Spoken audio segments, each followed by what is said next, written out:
साथियों नमस्ते। मैं बताने जा रहा हूँ कि जो धर्म आरूढ़ पुरुष हुए थे, चाहे हिंदू हो या मौमनन हो, लेकिन हमेशा को सत्य की विजय होती है। जैसे कि एक मुसलमान के एक लड़का पैदा हुआ था। उस लड़के पैदा होने पर उन्होंने अपने काजियों को बुलाया। जैसे हिंदू ब्राह्मण को पूछते हैं, उनके काजी होते हैं, काजियों को बुलाया तो उन्होंने पूछा कि सर ये लड़का कैसा होगा, इसका भाग्य कैसा होगा। तो काजियों ने, मौमननों के विद्वानों ने बताया था उस समय उसके बाप को कि ये जब जवान हो जाएगा और जब तू इसकी शादी करने जाएगा, शादी के टाइम पे इस पे कोई विशेष आपत्ति आए लेकिन तू इसका साथ मत देना। ये उस आपत्ति से उबर के एक दिन बादशाह बनेगा। तो उसने कहा ठीक है। आखिरकार उसको पढ़ाया लिखाया और सामर्थ्य हुआ। जब उसकी शादी करी तो वो शादी करने गए। ससुराल में उस लड़के का नाम था गबरू और उसके बाप का नाम था ताजिर नजफ अली। तो वो गबरू रात के समय और शहर में घूमने निकल जाता है। उस शहर का जो बादशाह था, उस बादशाह का जो वजीर होता है, प्रधानमंत्री, उस वजीर की लड़की जमाल नाम की, वो कुरान शरीफ पढ़ रही थी। तो कुरान शरीफ में उसको कुछ गलत उच्चारण आया। कैसे पढ़ रही थी?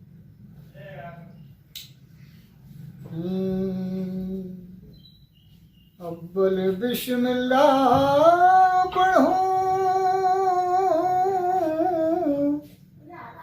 और ये अल्लाह अल रहमान करती शी पारा शुरू है ये अलम कुरान। गबरू ने इस आवाज को सुना तो उसको गलत सुनाई पड़ा और वो अर्ज करने लगा, ये अव्वल आयत सही है और अल्लाह अल रहमान सूरत शानी तल फजर है ये आलम कुरान। तो उसकी आवाज को सुनकर के वह जमाल क्या कहने लगी, क्या मतलब है आपका, लीजिए अपनी राय,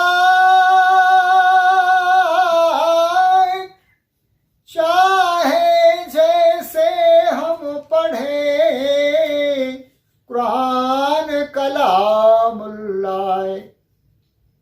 तो गबरू ने जवाब दिया, ये गलत न पढ़ना चाहिए और ये है कुरान शरीफ,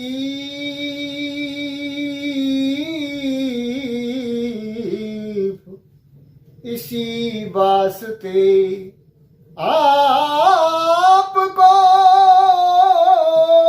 मैं देता हूँ तकलीफ, देता हूँ तकलीफ, इनायत जो हुजूर फरमावे और दिलो जान हो साद महल के ऊपर मुझे तो बुलावे, पाक मोहब्बत करें कलामुल्लाह पढ़ाने आवे,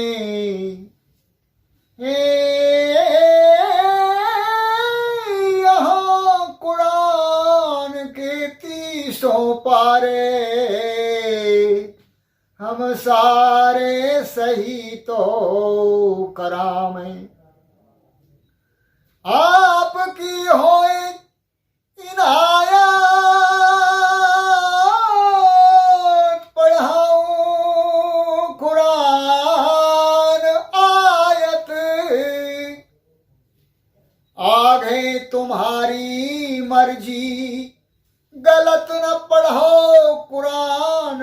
आपसे ये बंदे की अर्जी। मेहरबान, मैं आपसे ये अर्जी करता हूँ, कुरान शरीफ कभी गलत नहीं पढ़नी चाहिए, और अगर कोई गलत पढ़ रहा है और मेरे जैसा कोई सुन रहा है तो उसे भी पाप लगता है, इसलिए मैंने आपको ये तकलीफ़ दी है। अगर आप पढ़ना चाहती हो, समझना चाहती हो तो मुझे महल पर बुलाएं। तो जमाल कहने लगी कि महल के आने के रास्ते सब बंद हैं और शहर की पुलिस घूम रही होगी, आपको पकड़ लेगी, कैसे आओगे? तो वो क्या कहने लगा, पहले अपना परिचय बताइए, ये और पूछा उन्होंने। तो वो क्या कहने लगा, ये ताजिर नजफ अली पिशर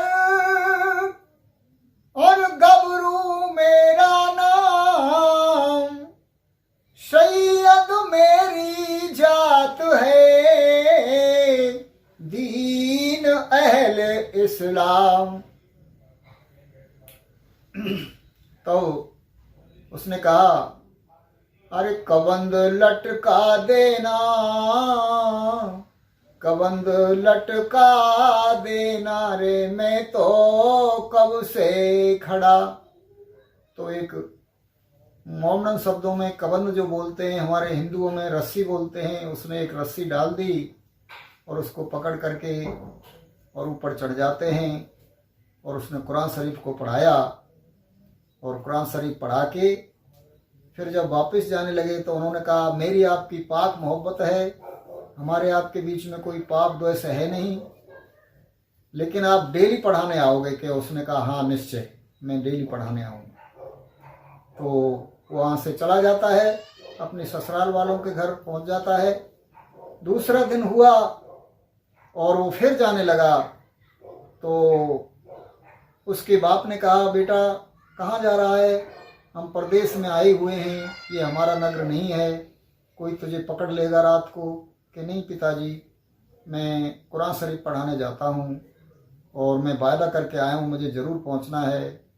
उसकी बेगम ने भी मना किया, नूर महल नाम की, वो उसने मना किया, लेकिन वो नहीं माने, चले गए। तो उसी दिन उस शहर का जो बादशाह था, वो बादशाह कहता है कि आज मैं खुद गश्त दूंगा। वजीर ने कहा, महाराज आप कैसे दोगे? तो देख,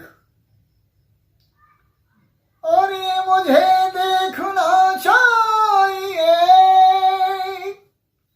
और इस मुल्क रूम का हाल, और गश्त करन को चल दिया मैं, बन करके कोतवाल, बन करके कोतवाल, चला नहीं अरसा जरा लगायो, और देखा सारा शहर, मुझे बटवार न रह जल पाया।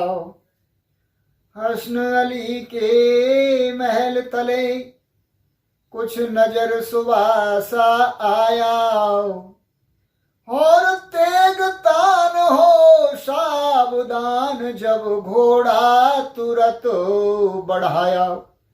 उस वजीर का नाम था हसन अली। वजीर के महल के पड़ोस में वो गबरू खड़ा था। तब तक बादशाह वहाँ कोतवाल बन के आ जाता है और उसे जंजीरों में जकड़ लेता है। तू चोर है, रात के समय शहर में क्यों घूम रहा है? तो क्या कहने लगा गबरू, कैद किया क्यों आपने परदेसी को आए, ए साहिब तुम कौन हो, दीजिए जरा बताए। महाराज रहा परदेसी पर कीजे, आज रात की रात हे हमारी जान बख्श दीजे।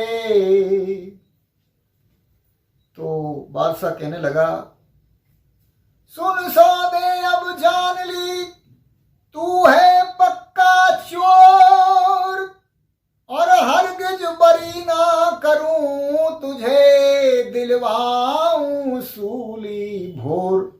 भोर होते ही, प्रात होते ही तुझे सूली पे चढ़वा दूंगा, तू पक्का चोर है।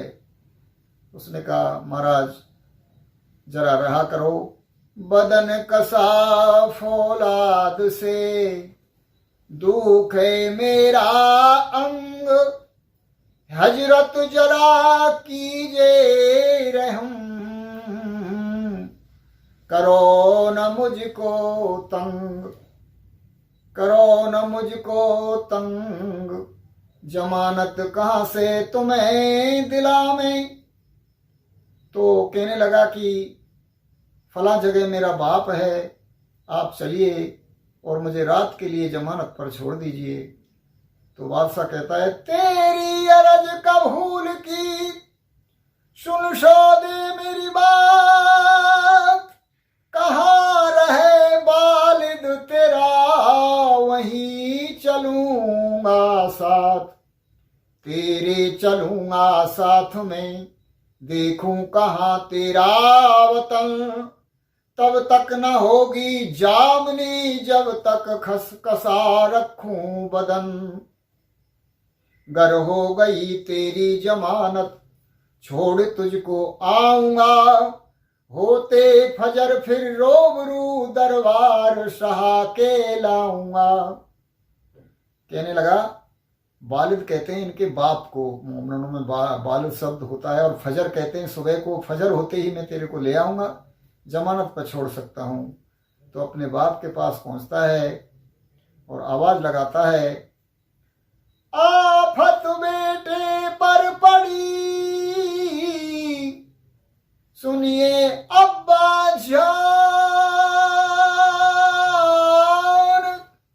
गबरू बर खुरदार के, आन बचावो प्राण, आन बचावो प्राण, ध्यान बेटे की बिनती पर कीजे, टूटा गजब पिशर एकदम, सब खता माफ कर दीजिए, रो नहीं डटे मेरी हिलकी, मेरा असुअन से तन भीजे, और आए पड़ा जालिम के फंदे, अब्बा जान छुटा तुम लीजिए।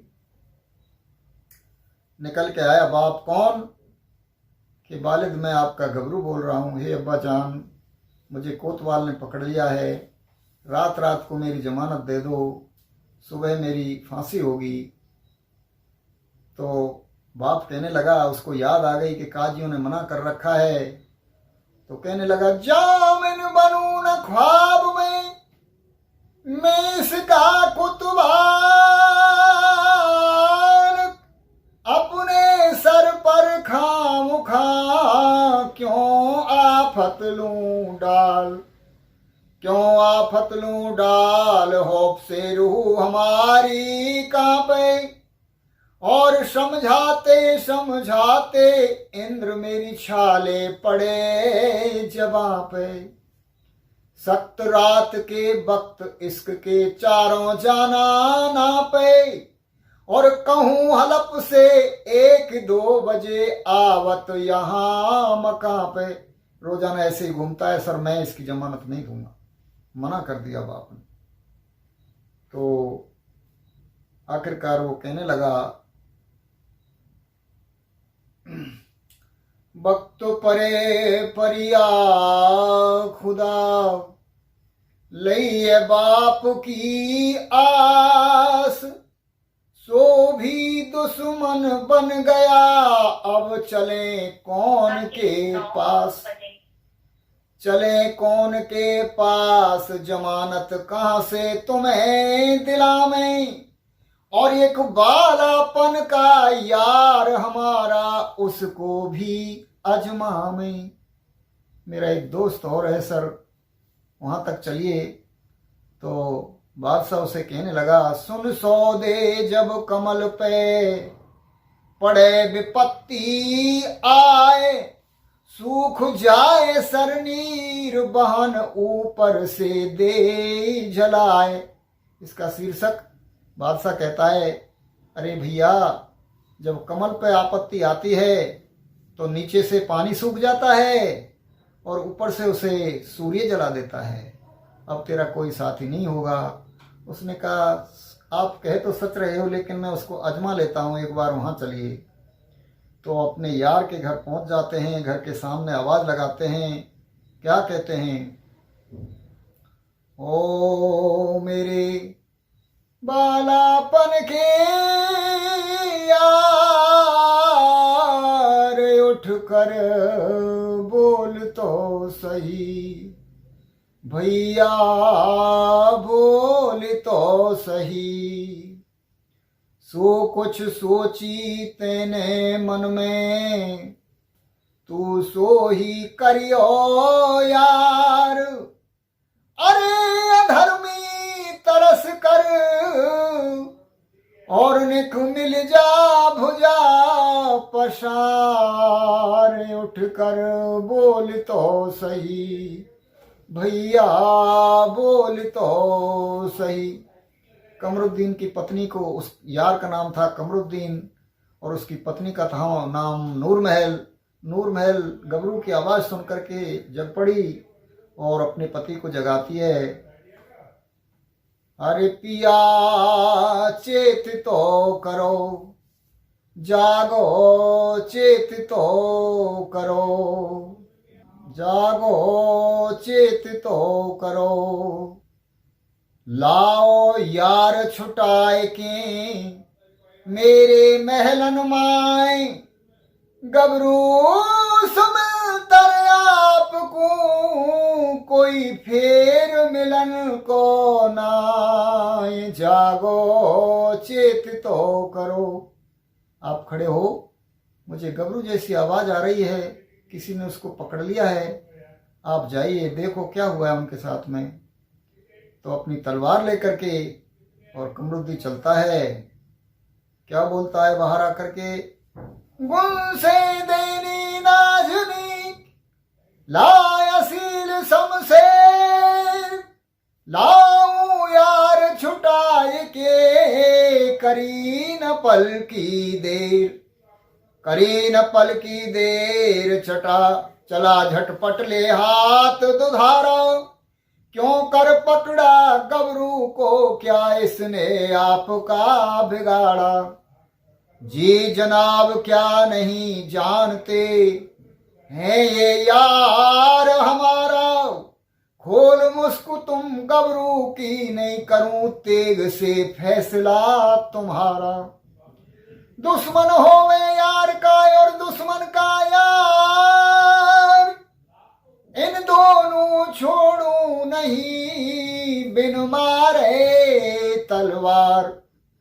तब तक बादशाह कहने लगा,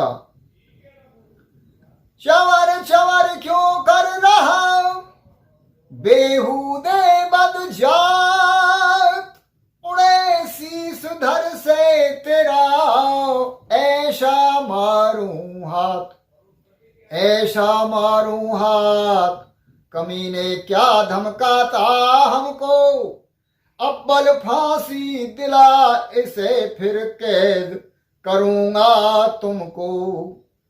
अलम तेग से बिना जमानत छुटा लीजिए कमरुद्दीन मुजरिम को, और अलम तेग से करूं कलम पहुंचाऊं मुल्के अदम को।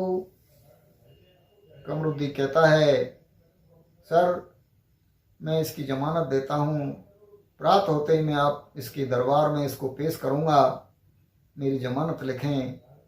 तो कि पर्चे बताइए। बोले, मालिक हमारा बाप है कमरुद्दीन मम नाम, लिखो जमानत आप तुम दीन अहल इस्लाम, इस्लाम धर्म मानता हूँ, मेरी जमानत आप मंजूर कीजिए। तो बादशाह उसे छोड़ देता है और कमरुद्दीन उसे लेकर के घर आ जाता है। बादशाह सोचता है कि ये लड़का चोर तो नहीं था। अब मैं अंजन नैन लगाता हूँ। एक अंजन नैन मुसलमानों के पास कोई ऐसा काजल होता है कि जिसे सारी दुनिया देखती है कि मैं इसका कारोनामा देखूंगा रात में ये क्या करता है और इसकी कैसी मोहब्बत है, किससे है, क्या करता है। उसको लगा करके बादशाह आराम करते हैं और वो कमरुद्दीन को कहता है, यार सुबह मेरी जो है फांसी हो जाएगी, एक सिपारा बकाया है। हसन अली वजीर की लड़की जमाल को मुझे आज एक सिपारा पढ़ाना है, नहीं अधूरी रह जाएगी, ये पाप रह जाएगा। कुरान शरीफ पढ़ाने अवश्य चलना है। तो कमरुद्दीन कहता है हाँ चलो।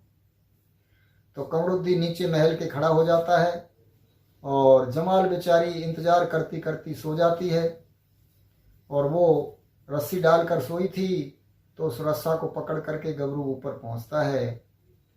तो जमाल बेचारी सो रही थी। उसने कहा मैं इससे हाथ नहीं लगा सकता, दूसरे की बच्ची है, कुमारी बच्ची है, इसे कैसे जगाऊं।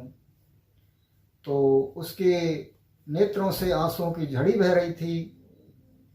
कोई बूंद छाती पर पड़ी, एक छाती पर आंसुओं की बूंद गिर जाती है। जमाल को एकदम चेत हुआ। कहने लगे हैं आप इतने लेट क्यों? तो बेचारा बोला नहीं। तो क्या कहने लगी, गिरफ्तार किस रंज में हुए आज सरकार, दासी को बतलाइए प्रीतम प्राण आधार। गबरू बोलता है, आता था मैं महल को तेरे पास जमाल, गिरफ्तार मुझको किया रास्ते में कोतवाल। मैं आ रहा था, रास्ते में कोतवाल ने मुझे बंद कर लिया। बाप ने मेरी जमानत नहीं दी, आखिर यार ने जमानत दी है। रात रात को सुबह मुझे सूली पर चढ़ना है। जमाल रोने लगी। गबरू कहता है नहीं नहीं नहीं, रोना नहीं चाहिए। मेरी जान कुरान शरीफ के ऊपर जा रही है, वो खुदा ही इंसाफ करेगा। अगर मैं सच्चा हूं तो मेरा कुछ नहीं बिगड़ेगा। आखिरकार 30वां सिपारा जो बकाया था उसको पढ़ाया और पढ़ा के आ जाते हैं और अपने यार के घर सो जाता है। सुबह ही और पुलिस वाले आए तो कमरुद्दीन उसका यार खुद अरेस्ट होकर चला जाए और उसने गबरू को नहीं जगाया। फिर यार की पत्नी उसे जगाती है और उसे आजमाइश करने के लिए कुछ उससे गंदे शब्द यूज करती है।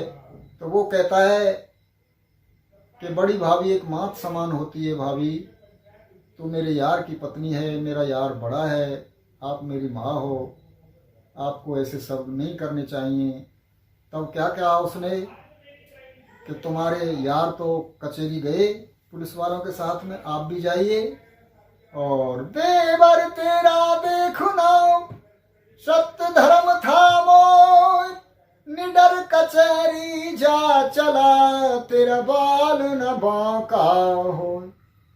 तुम्हारा कुछ नहीं बिगड़ेगा, आपने कुरान शरीफ पढ़ाया है, कोई गलत कार्य नहीं किया है, आप सत्यवादी हो, धर्मारूढ़ हो, आपकी विजय होगी। आशीर्वाद दे करके गबरू को भेज देती है। गबरू कहता है कि सर इसको क्यों पकड़ रखा है, गबरू तो मैं हूँ। दोनों की एक शक्ल समान थी, हम शक्ल थे। वो कहता है मैं गबरू, वो कहता है मैं गबरू। आखिरकार बादशाह आया, उसने कहा अरे इसको छोड़ो, ये तो यार है, गबरू तो ये है। उसने सारा दृश्य रात का देख लिया, आखिरकार फांसी के तख्ते पर चढ़ा दिया। तो उसने कहा यार, यार कहता है तलवार हाथ में लगी हुई है, इधर तेरी फांसी होगी, मेरी तलवार मेरी गर्दन पे होगी, यार तुम्हारे बिना मैं जिंदा नहीं रह सकता। कि भैया जब मेरी फांसी हो रही है तो आप अपनी जान क्यों गंवाते हो? आप जाके मेरे वालिद को कहो ये अंगूठी दे देना और मेरे अब्बा जान को पहना देना। माला मेरी मोतियों की अम्मा के दी जो हाथ में, सूरत दिखा जावे बहू हुआ निकाह जिसके साथ में। ये अंगूठी अब्बा जान को देना, मोतियों की माला मेरी माँ को दे देना और वो बहू जिसके साथ अभी निकाह हुआ है बेचारी ने उसने मेरा कुछ नहीं देखा, सुहाग रात तक नहीं मनाई, वो सूरत दिखा जावे। यार गया, उसने कहा, बाप को बताया, माँ को बताया, उस बहू को बताया, तीनों प्राणी भगे चले आए। बाप रो रहा था, बेटा जिस दिन तेरा जन्म हुआ था मुझसे विद्वान लोगों ने ऐसा कहा कि आपत्ति में तू साथ मत देना, ये बादशाह बनेगा, मुझे क्या मालूम कि तू हमें छोड़कर जाएगा। तो फांसी पे खड़ा हुआ था। जल्लाद भी कह रहे थे, जल्लाद का लड़का कह रहा था, पिताजी ये चंद्रमा में से निकल के आया है किसी का पुत्र, और बादशाह ने न जाने इसको क्यों फांसी दे रहा है, ये फांसी योग नहीं है। तो जल्लाद उसे डांट रहा था, तू बिंद नहीं जल्लाद का, तू पाजी बदकार, हत्या करना छोड़ दे, फिर क्या खाएं अंगार। हमारा तो कर्म है, हमें आदेश मिला है, बस दे दो झूठा। थोड़ा देर बोले रोकिए। तो वो क्या बोलता है, देखे मादर पिदर सब और यार परवार, मगर अभी आई नहीं सहापोस दिलदार। वो वजीर की लड़की जमाल जो सहापोस यानी काले वस्त्र पहन करके आनी थी, उसने मेरे को बताया था, लेकिन वो शकल दिखाने अभी नहीं आई है।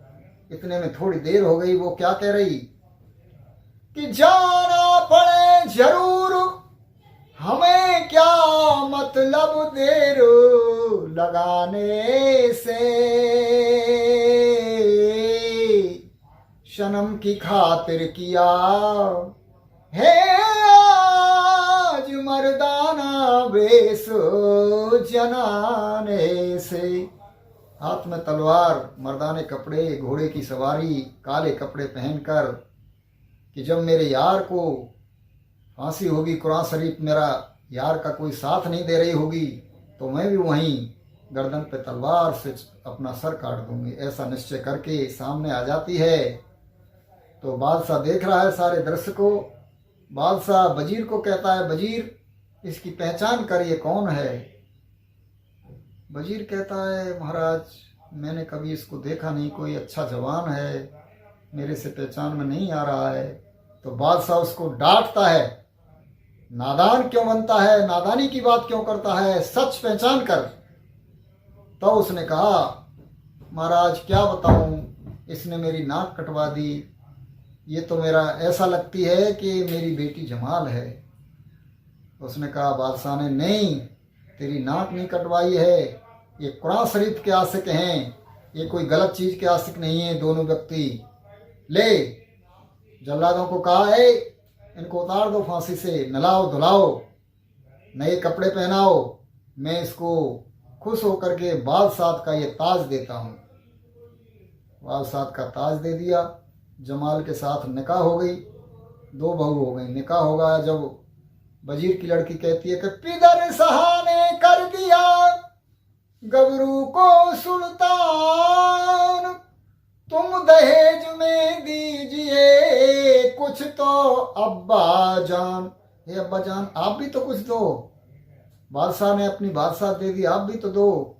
तो उन्होंने कहा, जब गबरू बादशाह बन गया तो उसका यार वजीर रहेगा, मैं वजीरात कमरुद्दीन को देता हूँ। उसने यार के लिए वजीरात दे दी, दोनों बादशाह और वजीर बन गए। खेल पूरा हो गया।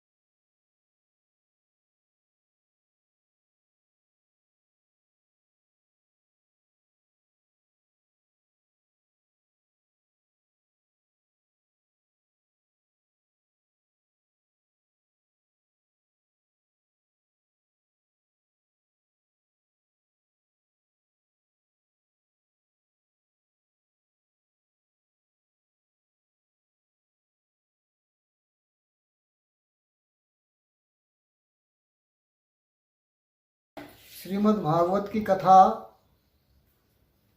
जिसका शीर्षक है कि अंतमति वही गति। एक ऋषि थे, तो वो ऋषि बेचारे बहुत अच्छे पहुंचे हुए ऋषि थे, अच्छे विद्वान थे, लेकिन एक संग दोष क्या बनता है कि एक दिन एक हिरणी जो है बधिक की दवाई हुई और नदी में कूद पड़ी और नदी में उसका गर्भपात हो गया, बच्चा निकल पड़ा। तो उस बच्चे को उस ऋषि देख रहा था ऋषि, उसने कहा अरे राम राम राम, बेचारी हिरणी जो है मारी गई और इसका ये बच्चा रह गया। तो उस बच्चे को और ऋषि पकड़ लाए। तो ऋषि उसको टाइम से नहलाते धुलाते खाना खवाते और रोजाना अब जो है भजन पाठ पूजा में तो बाधा हो गई और उस बच्चे की सेवा में लग गए। जब बच्चे की सेवा में लग गए तो काफी दिन उपरांत जब वो सामर्थ हो गया तो एक जो है हिरणों का झुंड आया और उन हिरणों के साथ वो बच्चा जो है निकल पड़ा, चला गया, वहां से चला गया। तो ऋषि बेचारे जगे तो उन्होंने देखा अरे वो बालक कहाँ गया। तो ऋषि उसी चिंता में कि रोजाना उसको विचार करते, कैसे बैठता था, कैसे दौड़ता था, कैसे साथ में खाना खाता था, ऐसे उसके सोच ही सोच में ऋषि ने अपने प्राण त्याग दिए। जब प्राण चले गए तो आखिरकार क्या हुआ कि वो एक मृग की योनि में ही गए और मृगी के बच्चे बने। जब मृगी के बच्चे बने तो उन साधु ने देखा, कुछ दिन उपरांत उसे ज्ञान हुआ, अरे तू यहां कैसे आया, तू तो पूर्व जन्म में मनुष्य था, बहुत अच्छा विद्वान साधु था, लेकिन तू हिरणी के गर्भ से क्यों हुआ। उसने विचार किया कैसे संग दोष हुआ है। हाँ बोले, ये तेरी आस्था जो है उस मृगी के बच्चे में चली गई और तेरे प्राण निकलते समय जो मति रही वही गति तुझे मिली। तो आखिरकार फिर उसने जो है भजन किया, हिरणी के शरीर में रहते हुए, हिरण का बच्चा होते हुए उसे ज्ञान हो गया और फिर जो है उसने जम के जो है भगवान की तपस्या करी आखिरकार जो है, और उसने फिर प्राण त्याग दिए। फिर प्राण त्याग दिए तो फिर जो है उसने एक ब्राह्मणी से जन्म लिया और उसका नाम भरत रखा गया। जब भरत नाम से जाने जाते थे तो जब वो सामर्थ हो गए तो उसके भाई वगैरह जो है उससे काम काज की कहते थे, तो कोई काम की ध्यान नहीं रखता था। एक दिन ऐसा हुआ, भाइयों ने कहा भाई तू कुछ नहीं करता है तो खेत पे चिड़िया तारने चला जा।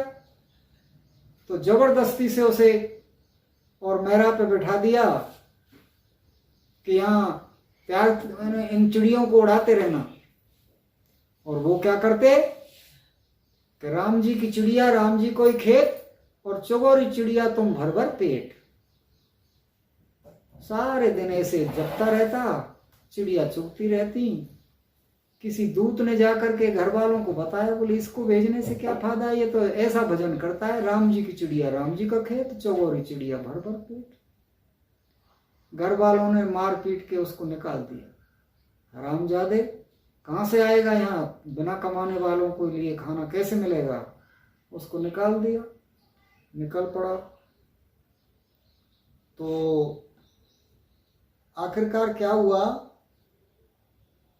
फिर उसको जड़ भरत कहने लग गए लोग। वो किसी से बात नहीं करता, हर समय भजन करता, नीचे को देख के चींटी, कोई चींटी नहीं मर जाए, रास्ता चलता तो नहीं, पैरों में खड़ा मुंह, जूते वगैरह कुछ नहीं पहनता, पुराने पैरों से चलता था और चींटियों को देख देख के बचा के जो है पैर रखता था। तो दुनिया कहती थी अरे ये क्या भरत है, जड़ भरत है, ये जड़ है। उसको जड़ भरत कहने लग गए, जड़ भरत कहने लग गए। तो एक दिन जो है रहुगण नाम का राजा और सन्यास लेने जा रहा था। रहुगण राजा की तमन्ना हुई कि मैंने काफी दिन राज भोग लिया, अब भजन करना चाहिए और सन्यास लेना चाहिए। तो 4 कहार उसकी डोली में लगे हुए थे। एक कहार थक गया। उस कहार ने कहा कि महाराज साहब अब मेरे बस की चलना नहीं।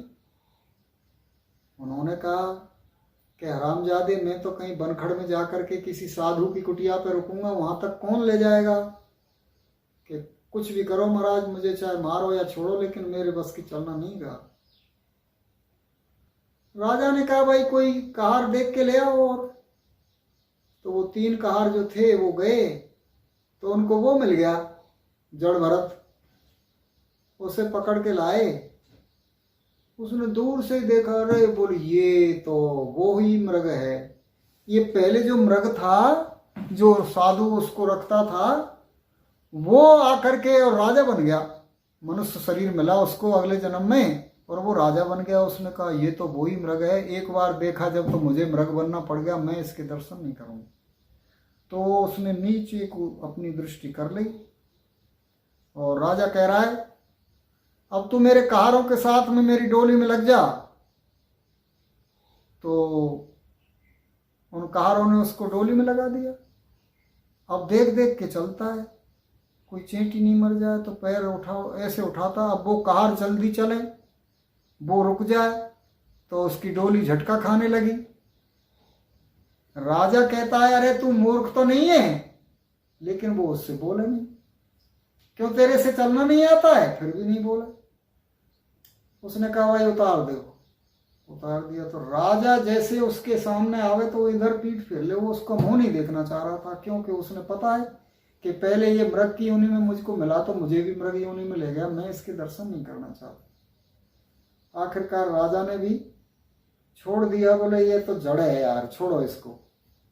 तो राजा चला गया। जब दूर थोड़ा पहुंच गया तो उसको उपदेश करने लगे भरत जी। बोले मेरी तरफ मुंह नहीं करे तो मैं तेरे को कुछ उपदेश करूं?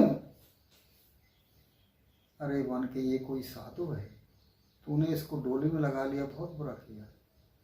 तो कि महाराज मैं तुम्हारी तरफ मुंह नहीं करूंगा, अगर मेरा मुंह नहीं देखना चाहते हो तो नहीं करूंगा, लेकिन मुझे कुछ उपदेश करिए।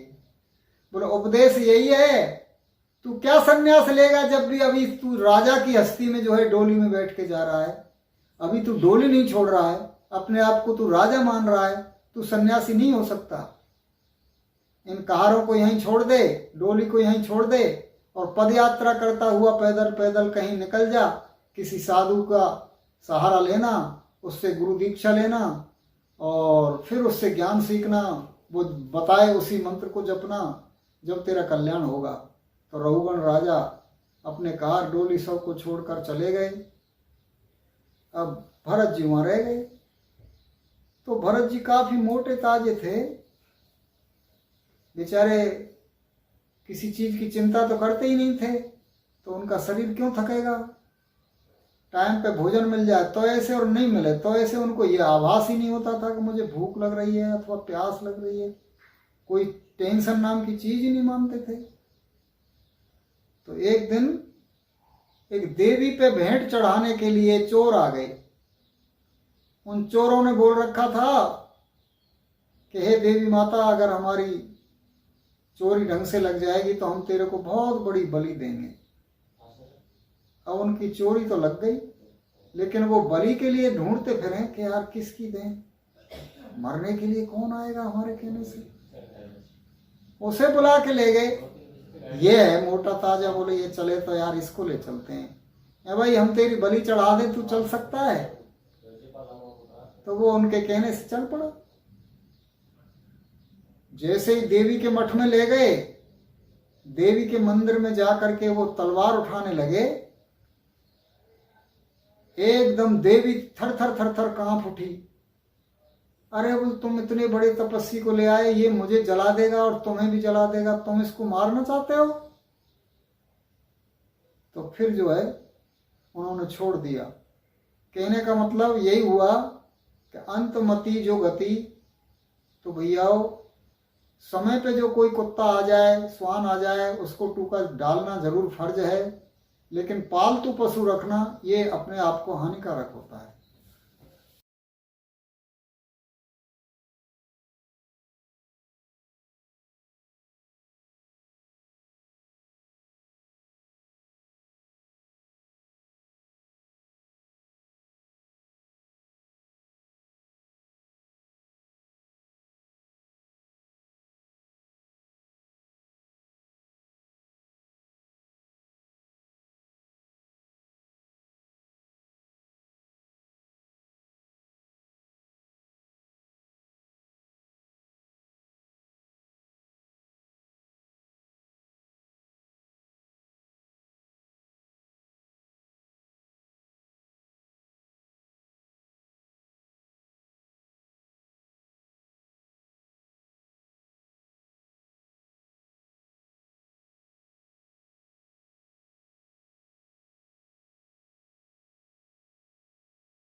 ओ कितने प्यारे हैं।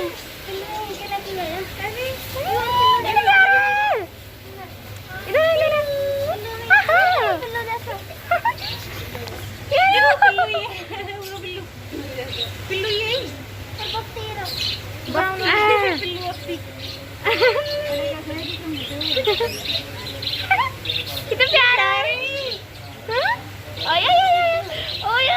वीडियो बना लो। वीडियो बन रही है। बड़ी महंगी वीडियो बना लो।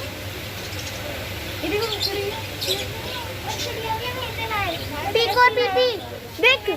पीको और वो पीपी। पीको पीपी हाँ ब्लू वाली पीको।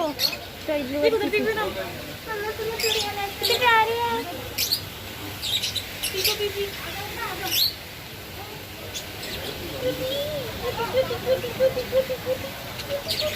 रुक जा मेरे को हाथ लगाना। देख ये वाला सबसे ज्यादा उछल रहा है। देख वो ये वाला सबसे ज्यादा उछल रहा है ना। पिल्लू ऐसे आजा।